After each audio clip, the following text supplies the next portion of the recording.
Hello, I'm Gary Wojcik, Marketing Manager for New Holland Agriculture from New Holland, Pennsylvania. Okay, the first thing you need to do if you encounter a foreign object like a rock in the field is to shut your machine down and turn your tractor off and take care of the safety aspect. So you throttle off, you hit your PTO, put it in neutral, park brake. You want to raise the head.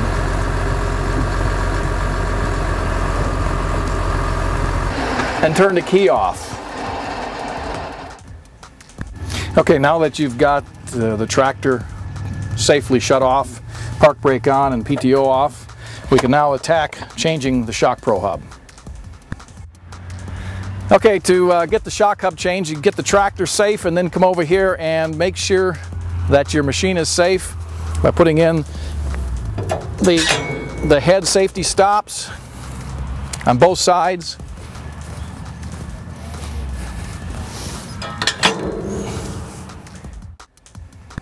So after you got your tractor and your machine safely set, go in and get your shock hub, which it comes in a kit. This is the repair kit, which gives you a new ShockPRO Hub. It gives you a new bolt with a locking patch, a new spring washer, and a new flat washer. That's the repair kit that we're going to use to replace the ShockPRO Hub that was broken by a foreign object in the field. Okay, and then you need to get into the cutter bar, unlatch your clips for your curtains so you can raise up the hood.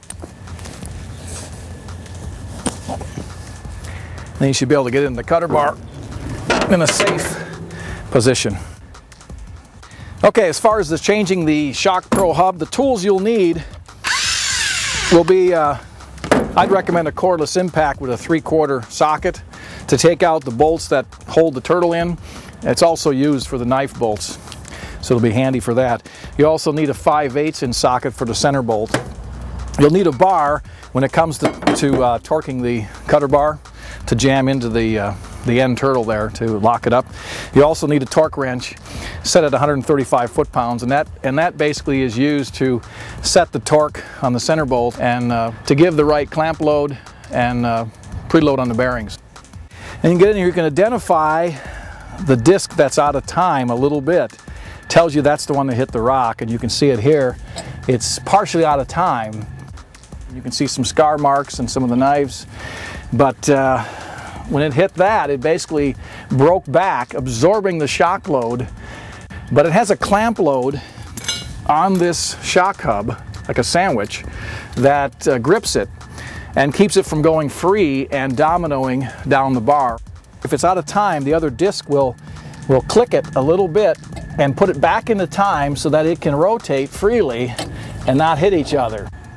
So the next thing we would do is get in here and open up the turtle. I recommend just keeping the bolts in, makes it quicker. And just set this turtle aside for a moment. You may need to change a blade if it got bent or whatever. Change your socket to the one for the center bolt, which is a 5/8.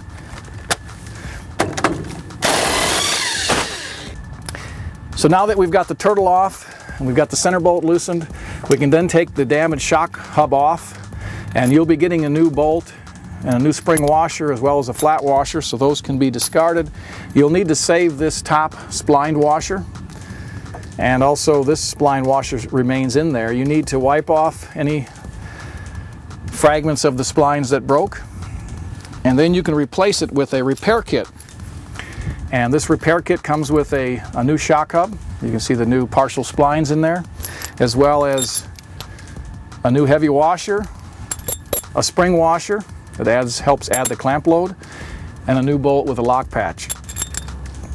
Okay, so you would stack that back on here, and the thing to do there is to look at the timing, and the timing is such that one disc is this way and one disc is that way.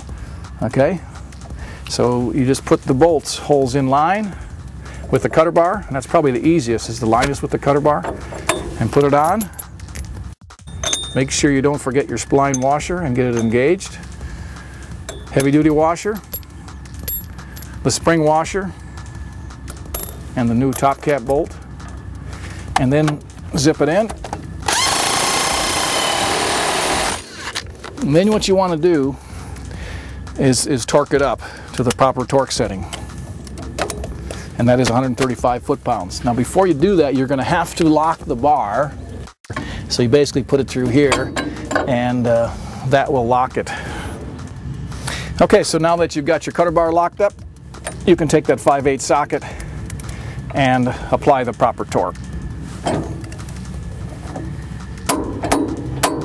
And that's 135 foot-pounds. The next thing is to put the turtle back on. And I say the best way is to probably leave the bolts in and then just peek in the hole and look for threads. Finger tighten each one of them. And then use your 3/4 socket .